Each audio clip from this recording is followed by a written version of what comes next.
السلام عليكم، ازيكم حبايبي؟ عاملين ايه؟ يا رب تكونوا بخير. معاكم دعاء باشا، صاحبة قناة فرش عرايس طنطاوية.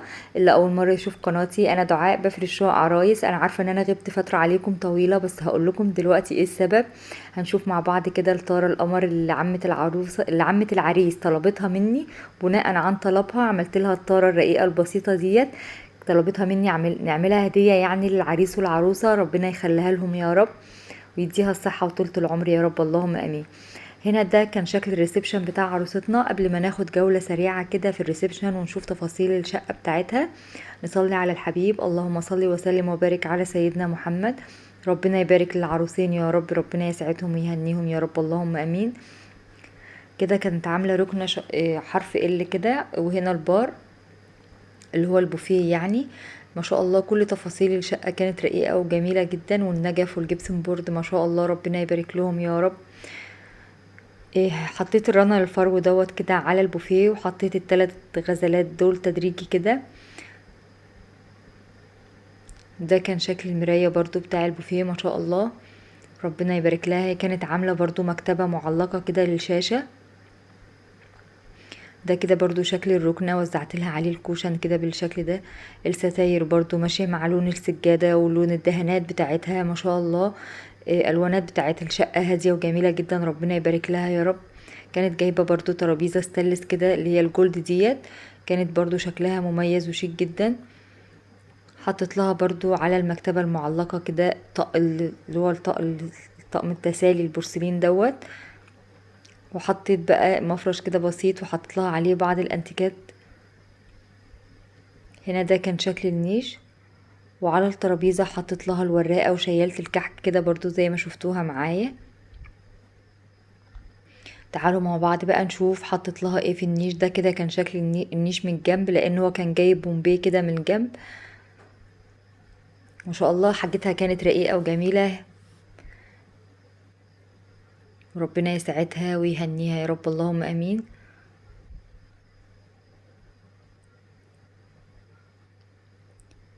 هنا كده كان شكل النيش، يعتبر قطعتين مش نيش واحد، يعتبر قطعتين. ما شاء الله النيش كانت مساحته حلوة جدا، وخد معانا حاجات كتير. حطيت لها فوق كده اطقم كاسات نفس الطول، طول واحد يعني.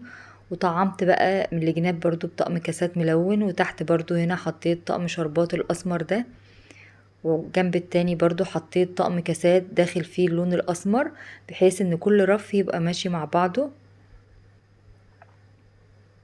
وطعمت من الجناب بقى بالكاسات الجولد كده اللي انتوا شفتوها في البومبي من الجنب، اللي هو بتاع الدوران بتاع النيش من الجنب. ما شاء الله كل حاجتها كانت مميزة وجميلة، ربنا يبارك لها ويسعدها ويهنيها يا رب. عروستنا النهاردة يا جماعة أول فرحة مامتها ربنا يرحمها.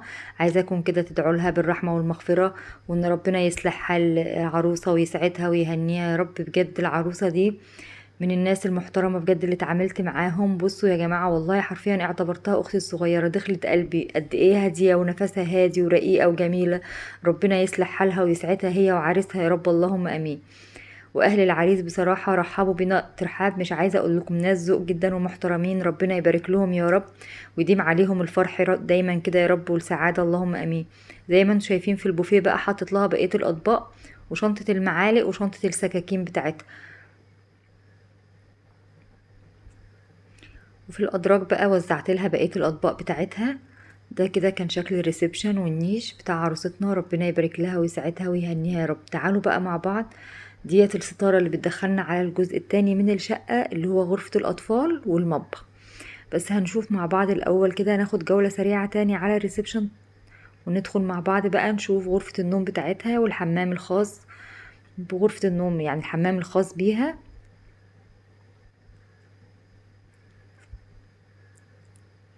ده الحمام بقى الخاص بالعروسه، كان برضو هادي وبسيط، ربنا يبارك لها يا رب. تعالوا بقى نشوف تفاصيل غرفة النوم بتاعتها. قد ايه الغرفة كانت رقيقة، الوان السجاد مع الوان الغرفة مع الوان الستاير، ما شاء الله كان في تناسق جميل جدا، ربنا يبارك لها ويسعدها يا رب. كانت عاملة دلاية برضو في غرفة النوم، كانت شكلها حلو قوي، والاباليك برضو البنورة دي كانت جميلة جدا.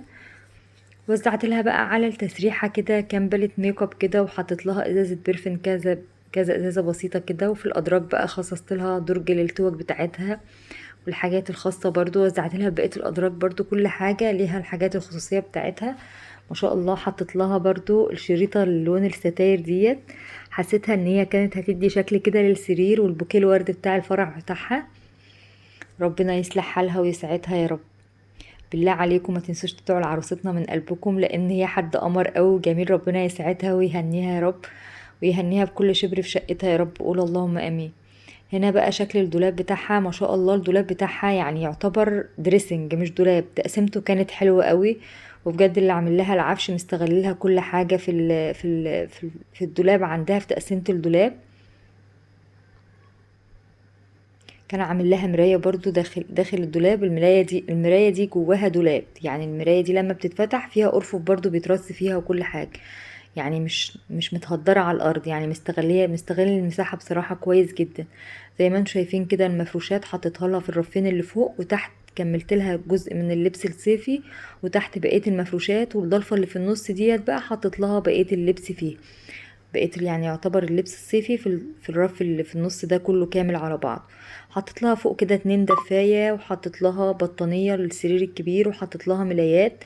وهنا حطيت لها لبس صيفي. هنا حطيت بطانية برضو مفرد ومعاها كوفرتة. هنا برضو بطانية للسرير الكبير، والجنب التاني برضو كذلك بطانية للسرير الكبير، ومفرش القطيفة بتاع السرير. ما شاء الله هي كانت جايبة كل حاجة جميلة. ربنا يسعدها ويهنيها يا رب. وهنا برضو حطت لها الفوط بتاعتها، وحطيت اللحاف السرير الكبير، وحطت لها الشريطة برضو الجولد السيلفر دي. ما شاء الله كان شكلها مميز وشيك جدا. النهاردة بقى جايبه لكم مفاجأة معايا في اخر الفيديو، إن الاطفال بتوع البيت اللي انا كنت بفرش فيه كانوا حابين يقولوا رأيهم في الفرش، وعمالين يقولوا يا طنط بعد اذنك طلعينا في الفيديو والنبي يا طنط. فصورتهم بصراحة، هم بنات زي العسل ما شاء الله عليهم. ربنا يبارك لهم يا رب، وعقبال ما اهاليهم يفرحوا بيهم كده يا رب. هتشوفوهم بقى معايا ان شاء الله في اخر الفيديو. وكمان واحنا في الفيديو بتاعنا من عروستنا النهارده، حابه اشكر بنت عمة العريس. قد ايه انسانه ذوق ومحترمه، اللي حاجزه معايا اصلا من الاساس ان انا اجي افرش للعروسه وكده. انسانه ذوق ومحترمه يا رب، عقبال ما تفرح ببناتها يا رب. بجد كنت مبسوطه ان انا معاهم. ربنا يبارك لهم يا رب، اللهم امين. ويسعد العرسان يا رب، ويرزقهم كده بالذريه الصالحه، ويجعلهم شقه الهنا والسعد عليهم يا رب، اللهم امين. متنسوش تدعوا من كل قلبكم لعروستنا وعريسنا النهارده ان ربنا يبارك له. وما تنسوش لو عجبكم فرش الدولاب بتاع غرفة النوم والنيش، ما تنسوش تحطوا اللايك والاشتراك في القناة وتفعيل زر الجرس للكل عشان يوصل لكم كل جديد في شغلي بأمر الله. واللي حابب يتواصل معايا، الرقم بتاع التواصل تحت في الفيديو. ان كذا حد كلمني بيقول نتواصل معاكي ازاي يا دعاء وكده. الرقم موجود في الفيديو نفسه، موجود الرقم للتواصل. لو حابين تتواصلوا معايا في اي وقت تحت امركم، سواء واتس سواء تليفون، اي حاجة انا تحت امركم. هنا بقى دي كانت غرفة الأطفال ما شاء الله، ولا حول ولا قوة إلا بالله. ربنا يبارك لعروستنا يا رب ويسعدها ويهنيه. دي كانت عروستنا ووالدتها. أتمنى منكم بجد من كل قلبكم تدعوا لوالدتها بالرحمة والمغفرة، إن ربنا يرحمها يسامحها ويغفرها يا رب، اللهم أمين. ويسعد عروستنا كده يا رب، اللهم أمين. هنا بقى يا جماعة حطيت لها المفروشات بتاع غرفة الأطفال والباقي من غرفة النوم. هنا حطيت بطانية للسرير الكبير و2 دفاية للأطفال. تحت كده بطاطين الأطفال كان على شكل قط وفار كده، حطيتهم لها كده بالشكل ده. وهنا برضو حطيت لها الحفة بتاع الأطفال ما شاء الله، كان شكلها برضو جميل جدا. هنا حطيت لها ملايات لسرير الأطفال، وحطيت هنا دي مفارش قطيفة للسرير الأطفال، وطعمت بقى كده بالفوط الأطفال ما شاء الله. ربنا يبارك لعروستنا يا رب. هنا برضو حطيت لها هنا بقية اللبس بتاعها بتاع الخروج اللي هو الشتوي. حطيت لها برضو دفايات لسرير الأطفال.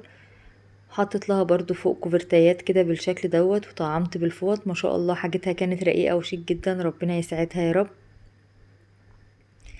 انا مش هتكلم عن حاجة العروسة كتير، لان ما شاء الله زي ما انتم شايفين الحاجة جميلة وزي الفل.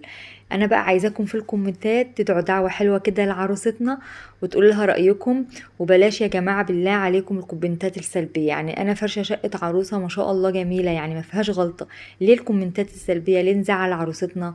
ليه العروسة لما تيجي تشوف الفيديو تقول اللي عنده كلمة حلوة يقولها، اللي ما عندوش يا ريت ما يقولش وما يتفرجش من الأساس. يعني لو انت مش حابب المحتوى ومش حابب الفيديو او كده، خلاص بلاش. طب ليه تجرح حد او تزعل حد؟ يعني يا كلمة طيبة يا خلاص ما تتكلمش خالص، ما تقولش حاجة.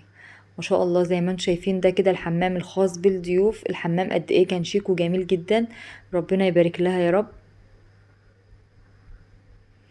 في البانيو والقعدة والحوض، يعني ده كان خاص بالضيوف. هي كان عندها برضو الحمام التاني اللي انتوا شفتوه معايا اللي كان خاص بيها، دي كانت الجزامة بتاعتها. هنا بقى ما شاء الله المطبخ بتاعها جميل جدا، زي ما انتم شايفين المطبخ ما شاء الله واسع وجميل، ربنا يبارك لها يا رب. هنا دي كانت التلاجة، لو اخدتوا بالكم معايا كان في طرقة اللي بتدخل لأوضة النوم كان فيها الديب فريزر بتاعها. هنا برضو الميكروويف تقريبا كانت ماركته شارب. وزعت لها بقى كده حاجات بسيطة على الرخامة، لان احنا ما كناش بصراحة حابين نزحم الرخامة، فشلنا لها حاجات كتير في الضلفة جوه، لان المطبخ ما شاء الله زي ما انتم شايفين واسع، فخد كل حاجتها مرتاحة يعني. حطينا لها الحاجات الزيادة كده في المطبخ جوه، والحاجات اللي هي هتستخدمها يوميا بره على الرخام. دي الغسالة بتاعتها الفول اوتوماتيك كانت ماركتها شارب. كان عندها غسالة برضو تانية بس هي شالتها عنتها، يعني مش هتستخدمها دلوقتي. هي حطت ركبت استخدامها اللي هي هتستخدمها. كانت عاملة نيش كده طويل في قلب المطبخ ما شاء الله كان شكله حلو قوي. ده كده شكل المطبخ بتاع عروستنا كده كامل على بعضه. هناخد بقى كده ضلفة النيش الاول ونشوف حطينا لها فيها ايه. كل بقى الكوبايات والحاجات اللي باقيه مني من الزجاج بره في النيش حطيناها هنا، الكوبايات اللي هي هتستخدمها استخدام يومي يعني. رصيت لها كده الكوبايات بالشكل دوت. حطيت لها برضو فوق طقم شربات، وحطيت برضو كوبايات عصير،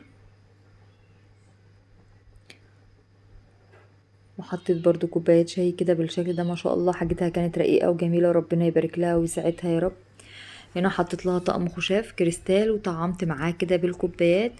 هنا برضو حطيت كوبايات مية وحطيت كوبايات للعصير، وتحت كده حطيت الطقم السمك الملون ده. في اخر رف بقى حطيت لها بقية الكوبايات برضو اللي باقية مننا. هنا بقى في الوحدة ديت بقى حطت لها الحاجات الألمونيا، الكسرولات الألمونيا، الكنك الألمونيا، اللبانة، الفوالة، الكلام ده. فوق بقى هنا حطت لها البرادات الاستانلس والحاجات برضو الاستانلس والترامس. هنا الوحدة دي كانت عالية فرفعت لها بقى الحاجات الزيادة على الرخامة، مجات الشوربة، مجات القهوة، مجات الشاي. رفعتها لها كده في الضلفة عشان ما نسحمش الرخامة. هنا برضو حطيت لها القوارب البايركس، وحطيت الطقم الجرانيت دوت، الكنك الجرانيت. وفوق بقى حطيت لها بقية الأطباق الميلامين بتاعتها، بقية الطقم نفسه عشان احنا كنا حاطينه في المطبقية، فشلنا لها بقية الطقم رفعناه فوق. ما شاء الله زي ما انتم شايفين حاجة عروستنا النهاردة بجد ربنا يبارك لها ويصلح حالها يا رب. هنا بقى خصصت الضلفة دي للأجهزة الكهربائية كلها، سواء المفرمة، العجان، المضرب، الهاند بلندر، المكنة بتاع البدفور، كل حاجات الأجهزة الخاصة بالأجهزة حطيناها في الضلفة دي. هنا بقى حطيت لها كل الصواني بتاعتها بتاع الكيكة والكب كيك والصواني الجرانيت والبراد دوت، لقيته ماشي معاهم فحطيته، كان شكله شيك وجميل برضو. هنا برضو حطيت لها صواني الميلامين اللي هو بتاع التقديم، وحطيت بقية الصواني التانية بتاع الكيكة اللي هي القوارب الألمونيا الكبيرة دي. هنا بقى المكان ده خاص بالبلاستيكات، حطيت لها علب التلاجة كلها والأطباق البلاستيك. هي الضلفة كانت عميقة وعالية معايا فرصيت فيها كل الحاجات البلاستيك فيها.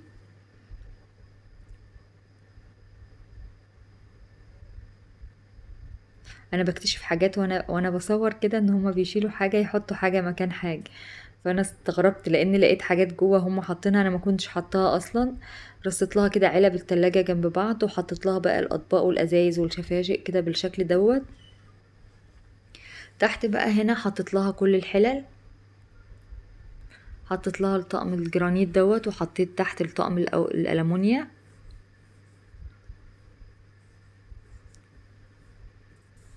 ما شاء الله ربنا يبارك لعروستنا يا رب. هنا بقى تحت حطيت لها الصواني الاستانلس والكنك الاستانلس، وتحت هنا حطيت القلايات.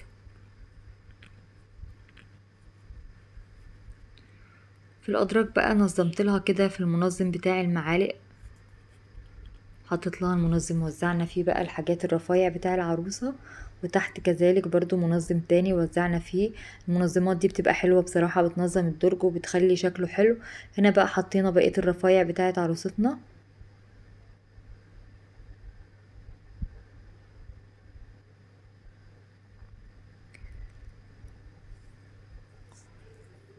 مش انا اللي كنت حاطه بصراحه الفوط دي، لان هي كانت جايبه علقات وانا نسيت بصراحه اعلقها لها.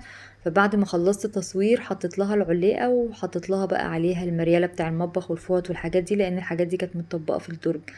هنا بقى حطيت لها الطقم الاستانلس كله، كل الحاجات الاستانلس، يعني الضلفه دي خاصه بالاستانلس كله. هنا حطيت برضو الحله الاستانلس الكبيره، وحطيت برضو الحله الالمونيا الكبيره قوي، لان الضلفه دي كانت واسعه معايا فخدتهم. هنا حطيت لها الطقم الفخار دوت، وتحت هي كانت حابة تحط فيه خزين وحاجات خاصة بيها، فسيبنا لها الرف. سيبنا الرف الاخير ده بقى لعروستنا على حسب طلبها. وبكده نكون خلصنا جولتنا في مطبخ عروستنا. اتمنى ان شغلي النهارده يكون عجبكم في شقة عروسة الصنطة. الناس المحترمة بجد اللي انا اتعاملت معاهم، ربنا يبارك لهم يا رب ويفرحهم بعرسانهم ويشيلوا ذريتهم كده يا رب، اللهم امين. وانتظرونا في فيديو جديد مع شقة عروسة جديدة. ما تنسوش تدعوا للعرسان دعوة حلوة كده من قلبكم. والسلام عليكم ورحمة الله وبركاته. البنات الحلوة عايزة تقول رأيها في الفرش، ها؟ مين اللي هيقول رأيه في فرش طنط دعاء؟ فرشك حلو يا طنط دعاء. انتوا اللي حلوين وجمال، عقبال ما افرش لكم يا رب. الفرش عجبكم يعني؟ ماشي ماشي يا حبيبتي، عقبال يا رب ماما ما تفرح بيكم كده يا رب.